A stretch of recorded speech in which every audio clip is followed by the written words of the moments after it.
Hello friends, physics study point RMAS में आप लोगों का वेलकम है। आज मैं आप लोगों के लिए पीएन संधि डायोड और तरंग दृष्टिकारी पर पढ़ाऊंगा।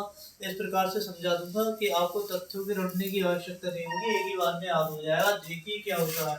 पीएन संधि डायोड पीएन संधि डायोड के पीएन संधि डायोड अग्र अभिनत की स्थिति में, अग्र अभिनत मतलब आगे की ओर, अग्र अभिनत की स्थिति में धारा को एक दिशा में प्रवाहित करें तो ये मार्ग में क्या होता है, बहुत कम। जो धारा एक दिशा में प्रवाहित करते हैं आगे की ओर, तो पीएन संधि डायोड मार्ग में बहुत कम प्रतिरोध लगाता है, यानी धारा को बहुत कम रोकता है। तो क्या लिखेंगे यहाँ थ्योरी मीटर, क्या लिखेंगे, पीएन संधि डायोड अग्र अभिनत की स्थिति में धारा को एक दिशा में, या थ्योरी में लिखा जाएगा, धारा को एक दिशा में प्रवाहित करने पर मार्ग में बहुत कम प्रतिरोध लगाता है। धारा को आगे बढ़ाएंगे तो ये मार्ग में क्या होगा, बहुत कम प्रतिरोध लगाएगा, मार्ग में बहुत कम प्रतिरोध लगाता है। जब इस पीएन संधि डायोड को उत्क्रम करते हैं, यानी एंटा विधर और पीटा विधर, तो यहाँ पर हम ये नहीं लिखेंगे एंटा विधर पीटा विधर, लिखेंगे जब पीएन संधि डायोड को उत्क्रम अभिनत करते हैं तो ये मार्ग में बहुत अधिक प्रतिरोध लगाता है। अब यहाँ तक की थ्योरी में एक बात तुम्हें बता दे रहा हूँ, क्या लिखना है यहाँ पर।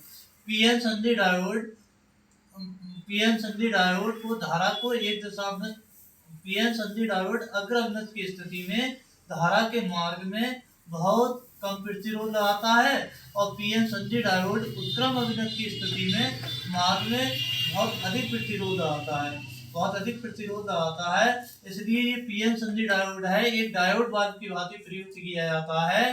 पीएन संधि डायोड का जो पीएन संधि डायोड है, पीएन संधि डायोड का अर्ध तरंग दृष्टिकारी परिपथ, ये पूरा अर्ध तरंग दृष्टिकारी परिपथ है। पीएन संधि डायोड का अर्ध तरंग दृष्टिकारी परिपथ चित्र ए में दिखाया गया है। इसके निवेशी व निर्गत तरंग रूपों को चित्र बी में दिखाया गया है। ये थ्योरी यहाँ पर लिखनी है बेटा, ठीक है, चित्र बी में दिखाया गया है। जब जिस प्रत्यावर्ती निवेशी वोल्टेज का दृष्टिकरण करना होता है उसे ट्रांसफार्म, यहाँ ये थ्योरी लिखनी है, ये मैं जो मुंह से बोल रहा हूँ उसको बैक करके देख लेना बार बार। जिस प्रत्यावर्ती निवेशी वोल्टेज का दृष्टिकरण करना होता है उसे ट्रांसफार्मर है, ये ट्रांसफार्मर की प्राथमिक कुंडली से जोड़ देते हैं तथा ट्रांसफार्मर की द्वितीय कुंडली के ए सिरे को पीएन संधि डायोड के पी सिरे से जोड़ दिया जाता है तथा इसके एन सिरे को लोड प्रतिरोध आरएल के सी सिरे से जोड़ देते हैं। इसके बाद क्या करेंगे, ट्रांसफार्मर की द्वितीय कुंडली को लोड प्रतिरोध आरएल के डी सिरे से जोड़ दिया जाता है या जोड़ देते हैं। इसके बाद जिस प्रत्यावर्ती निवेशी वोल्टेज का दृष्टिकरण करना होता है उसे लोड प्रतिरोध आरएल के स्वरूप पर प्राप्त कर लेते हैं। वीडियो देखने के लिए थैंक यू। अगर हमारी वीडियो आपको पसंद आती है तो इसे लाइक और सब्सक्राइब करें। Thank you.